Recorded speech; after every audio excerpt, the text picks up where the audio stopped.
There are moments in our earliest days that seem so small at the time, yet they shine with a light that refuses to dim. You may remember being a child, looking up at the sky and feeling something stir inside you, something that whispered of a world far greater than the one you could see. That longing was no accident. It was a sign, planted deep within you, that you were marked for more than ordinary existence. Even before you understood language fully, your soul already understood eternity. That yearning was the fingerprint of God upon your heart, telling you that you were chosen to do what others may call impossible. Think back to the moments when you felt different, when you did not quite fit in with those around you. While others laughed, you sometimes wondered.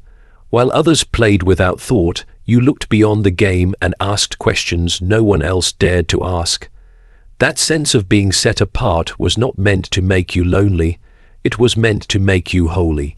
The shepherd often calls his chosen ones early, making them restless in a world that is too small for the size of their destiny. You were not created to blend in. You were crafted to stand out.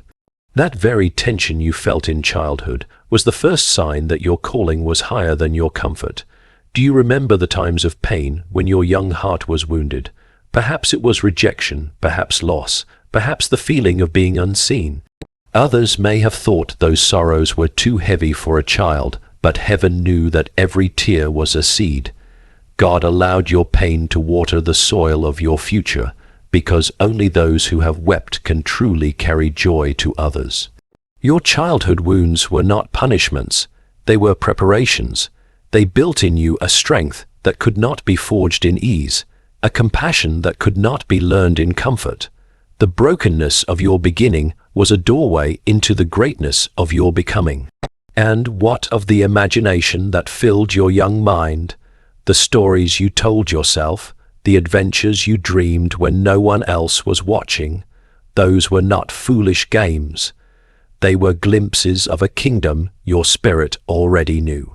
Children often see truth more clearly than adults, for their eyes are still fresh with wonder. If you found yourself dreaming of worlds beyond this one, it was not escapism, it was revelation. God was already teaching you that the impossible is simply the possible viewed from heaven's perspective. Perhaps you wondered why your conscience was sharper than others, why even small wrongs left you uneasy. That quiet voice within you was the Spirit marking you, shaping you to be a vessel of light in dark places. It was training you, even when you did not yet know the name of the one who called you. Every moment of conviction in childhood was a sign of God's hand preparing you to walk in righteousness when the world around you would lose its way. When you look back now, can you not see the thread, the longing, the difference, the pain, the imagination, the conscience? Woven together, they form a pattern too perfect to be coincidence. You were chosen, even then, when you were small and unaware. Chosen not to live a common story, but to live a divine one. Chosen to prove that with God, nothing is impossible. The childhood longing for more than this world, the deep sense of wonder, imagination, and yearning for something beyond what the eyes could see, was the first sign of God's mark on your life. When you look back at the days of your childhood, you may recall moments that seemed small then, but now stand out with unusual weight. Perhaps you remember lying awake at night, staring at the ceiling, your mind filled with thoughts that no one had taught you to think. Perhaps you recall staring into the vastness of the sky, or watching the endless roll of the sea, and suddenly sensing that these things were pointing beyond themselves. Even as a child, you knew without words that there was something greater, something more lasting than the ordinary world around you. That longing you felt, that aching desire for a reality beyond toys, games, and fleeting pleasures, was not an accident of imagination. It was the quiet whisper of eternity echoing inside you, a sign that you had been set apart long before you understood what it meant to be chosen. Children often hunger for what they cannot name. While others may laugh and rush from one simple distraction to another, The chosen child lingers, asking silent questions. Why does joy vanish so quickly? Why does beauty fade? Why do the best moments feel like shadows of something brighter? You may not have had the words for such thoughts, but the questions were already there, written into your heart by a hand greater than your own. That yearning was a flame no earthly gift could satisfy, a flame that grew stronger with every taste of goodness and wonder. It was God's way of reminding you that the world is not enough for the soul He created. The sign of being chosen is not found in being content with little, but in being restless for the infinite. Think of the way imagination worked in your childhood. While others may have seen only the surface of things, you saw depths and stories hidden within them. A tree was never just a tree, it was a gateway to another realm. A field was not just grass and dirt, it was the battleground of heroes and kings. That capacity to see beyond the ordinary was itself a gift.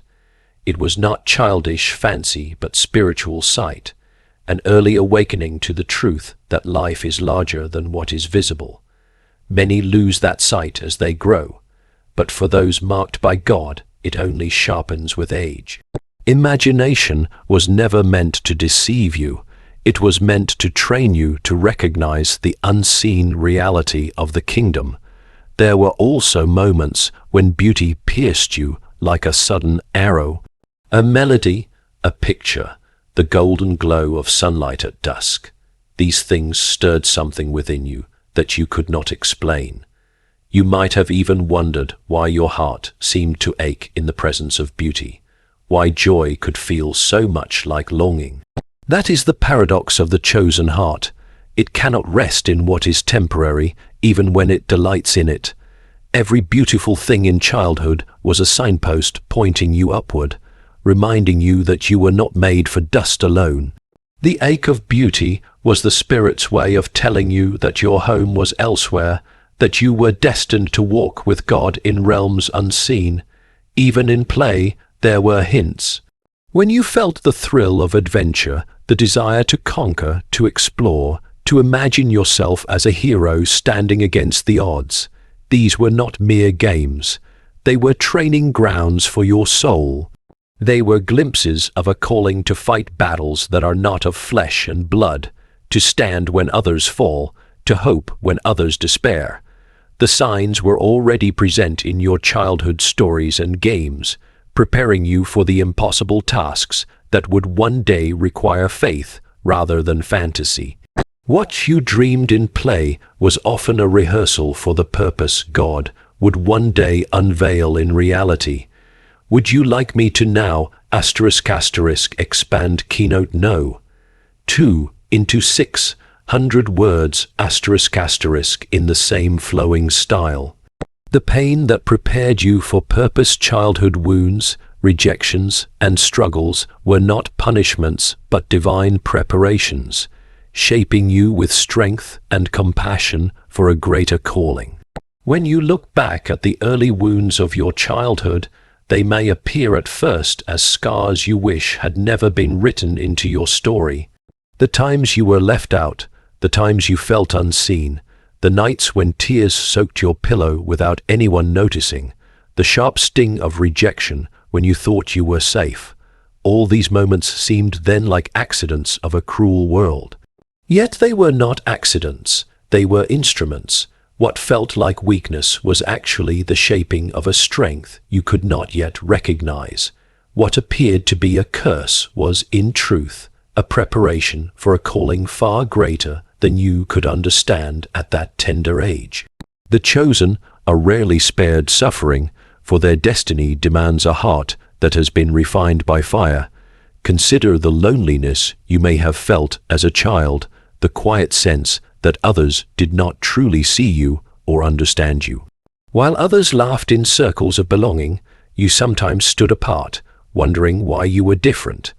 That loneliness was not meant to destroy you. It was meant to carve out in you a deeper dependence on the presence of God. For those chosen by Him must learn early that they cannot lean only on the approval of people. To be set apart often means to be misunderstood. And the classroom of solitude is where the chosen learn to hear the voice that speaks louder than any crowd. The ache of loneliness was not abandonment, but an invitation into a companionship that cannot be broken.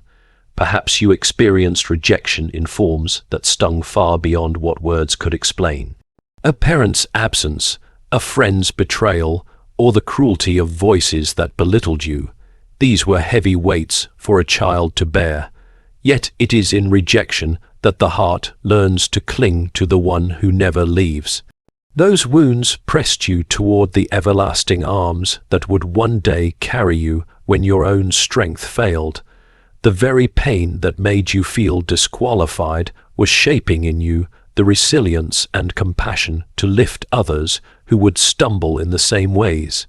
The rejected often become the most tender healers, for they know intimately the ache they are called to mend. Even the moments of fear and insecurity in your childhood carried purpose. When your heart raced at the shadows in the night, or when failure left you trembling, the fear itself was shaping you to seek courage beyond yourself. Chosen ones are not those who never fear, but those who discover that fear is an opportunity to lean on a strength that does not come from within. The childhood battles with insecurity and trembling were the first lessons in a much larger truth, that courage is not the absence of fear, but the decision to stand firm in the presence of it. And what of the losses you endured? Perhaps it was the death of someone you loved, perhaps the fracture of a family, perhaps the shattering of something you thought would always remain. Such pain feels unbearable in the small hands of a child, yet even then it was planting seeds. Only those who have sat in the ashes can fully understand the weight of another's grief. Only those who have lost know how to hold gently what is fragile. The chosen are often given such sorrow not to break them, but to make them into vessels wide enough to carry the sorrows of many. What was taken from you in childhood was not wasted. It was transformed into a sacred capacity to comfort and to carry burdens that would crush another. Even discipline and hardship had their place. The disappointments, the no, when you begged for yes. The closed doors that you could not open. These trained you in patience and endurance. They taught you that life is not always soft, and that true strength is formed not in abundance, but in restraint. The chosen are prepared in ways that others cannot see, for they will one day need to endure storms that others cannot face. Your childhood trials were the hidden training ground, shaping in silence the resilience you would one day need when the impossible task was set before you.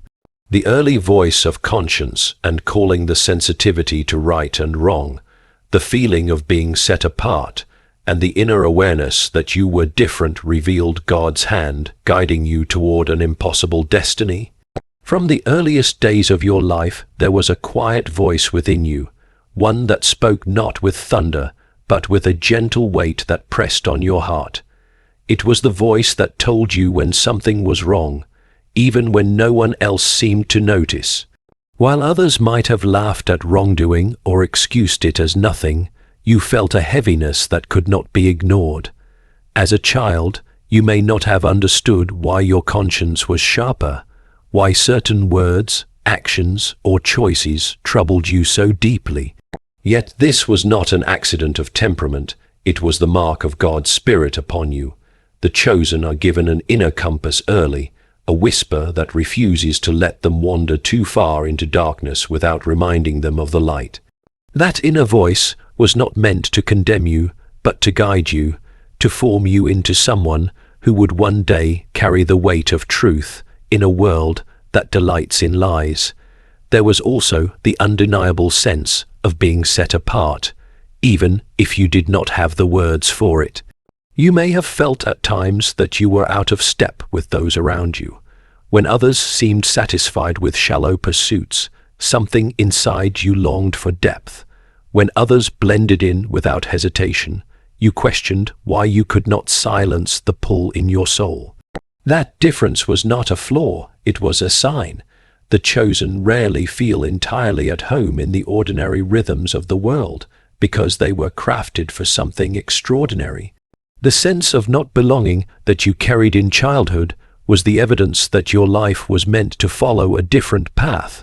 Often this call showed itself in small acts of courage or kindness that others overlooked. Maybe you were the one who noticed the child no one else saw, or you felt compelled to speak up when someone was wronged, even if your voice trembled.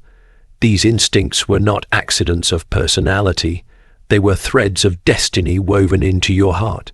From early on, you were being trained to act against the grain, to stand when it would have been easier to remain silent.